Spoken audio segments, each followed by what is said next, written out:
তোমরা যারা স্কুলের শিক্ষার্থীরা রয়েছো তোমাদের জন্য জরুরি ঘোষণা এসেছে।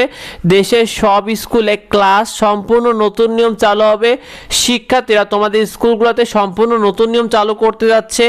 স্কুলে ক্লাসের নতুন নিয়ম নিয়ে শিক্ষামন্ত্রী জানিয়েছেন ডক্টর আনম এহসানুল হক মিলন। তিনি বলেন যে জ্বালানি সংকট মোকাবেলায় তোমাদের স্কুলগুলোতে অনলাইন এবং অফলাইন দুইভাবে ক্লাস নেওয়ার পরিকল্পনা করেছে শিক্ষা মন্ত্রণালয়। অর্থাৎ শিক্ষা মন্ত্রণালয় থেকে তোমাদের অনলাইন এবং অফলাইনে ক্লাস নিতে যাচ্ছে। এর মূল কারণ হলো জ্বালানি এবং তেলের যে সংকটটা হয়েছে এটা মোকাবেলা করতে।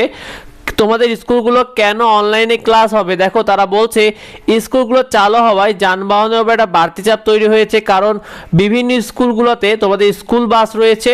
সেই সাথে তোমাদের শিক্ষার্থীরা স্কুলে যাতায়াত করতে বা চলাচলের জন্য তোমরা বিভিন্ন রকম যানবাহনের উপর নির্ভরশীল। এই কারণে যানবাহনের উপর একটা বাড়তি চাপ তৈরি হয়েছে।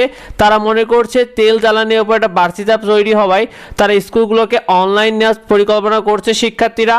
সেই সাথে তোমাদের স্কুলে ক্লাসে কি কি পরিবর্তন হবে বলে তিনি জানিয়েছেন। দেখো, তোমাদের স্কুলগুলোতে 5 দিনের বদলে 6 দিন ক্লাস নেওয়ার পরিকল্পনা করা হয়েছে, কারণ রমজানে তোমাদের একটা বড় ছুটি গিয়েছে। এর জন্য যে ঘাটতিটা হয়েছে এটাকে পুষিয়ে নিতে 5 দিনের বদলে 6 দিন করে ক্লাস নেওয়ার পরিকল্পনা করা হচ্ছে স্কুলগুলোতে। সেই সাথে তোমাদের স্কুলগুলোতে অনলাইন এবং অফলাইন ক্লাস চালু রাখার চিন্তা করা হয়েছে। অর্থাৎ স্কুলগুলোতে অনলাইন এবং অফলাইন ক্লাস চালু রাখা হবে, এই বিষয়টা তিনি জানিয়েছেন। প্রথমে মেট্রোপলিটন বা বড় এরিয়াগুলোর এলাকাগুলোতে তারা অনলাইন ভিত্তিক ক্লাস চালুর ব্যাপারে পরিকল্পনা করেছে শিক্ষার্থীরা।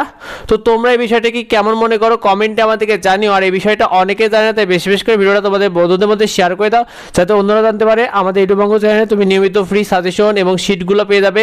সেগুলো পেতে আমাদের ইউটিউবঙ্গ ইউটিউব চ্যানেলকে সাবস্ক্রাইব করে রেখো। ইউটিউবঙ্গ যে ফেসবুক পেজ রয়েছে এটাকে ফলো দিয়ে রেখো এবং তোমার মন্তব্যটা কমেন্টে আমাদেরকে জানিও। দেখা হয় পরবর্তী ভিডিওতে। ধন্যবাদ সবাইকে।